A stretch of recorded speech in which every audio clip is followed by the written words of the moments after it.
Good day mga tol, JD nga pala at ngayon nga magpapaship na naman ulit ako ng hamster at ito ay dadalhin sa Maynila at dito nga ako kukuha yung 4 na natira na teddy bear hamster.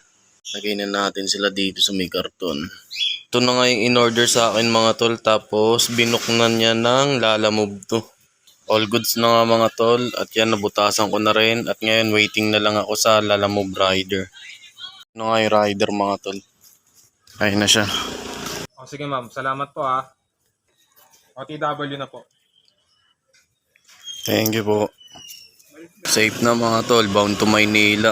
Ride safe sa'yo sir. Whoop whoop. Mga tol, pagtapos ko magpa-ship ng hamster sa Maynila, ngayon ako naman magde-deliver nito dito sa may Deparo BF Homes. Ride safe sa atin.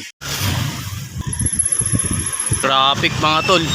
BF Homes na nga ako mga tol. Malapit na ako dun sa may Estrella. Mga tol, nandito na ako. Tapos ayun, waiting na lang ako sa buyer na ito. Bali, ang breed ko kasi talaga sir, mice tsaka hamster. Thank you po ah. Mais. All goods na nga mga tol. Tapos umikot na ako para maiba yung daan ko. Tapos labas ko na ito dito sa may Chopilo, Samson Road. Hanggang sa muli. Whoop whoop.